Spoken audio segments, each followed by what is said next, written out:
Hail the Sun is one of the most bizarre games ever created. Look at the character selection screen. Super ugly cavemen walk in place with two Japanese angel chicks while the weirdest music plays. It's like watching a nightmare. At first the game seems pretty neat. Rocking soundtrack, unique art style, and surrealistic sky give it an awe-inspiring atmosphere. However, all that fades away within 10 minutes, reality kicks in and the truth is revealed. This game is pieces of asses, and it needs to be buried at the bottom of Mount Everest. The graphics are fungus puke rotting around the circumference of a zebra's dick hole. It's so empty, so bland and boring, and the game is so huge you're always lost, wandering around aimlessly, having no clue what to do next, and no matter what direction you move, you just keep going and going and going. It never ends. The credits need to be at the end of the game, not in the menu, and look how short it is. No wonder this game slurps rhino crap. The sound effects are primitive, and could the jumping be any more cliche? The horrendous camera only views north, so if you're moving south, you can't see ahead. The perspective is illogical. Hills and mountains just collapse into themselves like jello as you move away from them.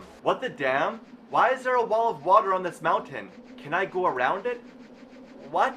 It goes on forever. It's a nightmarish illusion. Well, it's not really a wall of water, it's just the horrible downward camera angle of the ocean, which only a certain portion is rendered at a time.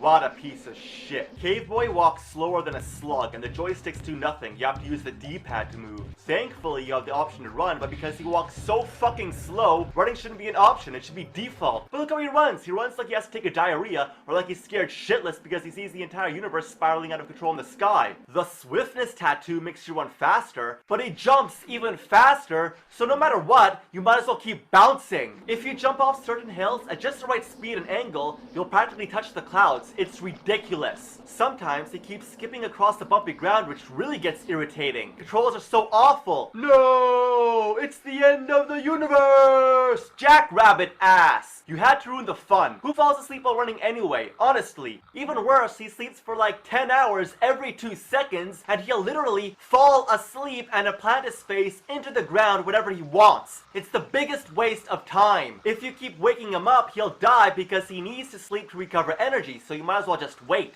I'm just surprised he fell asleep before I do. So where's your energy bar? You don't have one, you have to guess. I didn't know cavemen had enormous shadows, casually walked underwater, through trees, ate Japanese sugar cookies littered all over the ground, and ran straight up mountains. Damn, cavemen were badass going around slapping mammoths and mountain hippos to death. Nobody fucked with cavemen. So here's Cave Boy now, just spanking the monkey. Look how he spanks. Who does he think he is, Buzz Lightyear?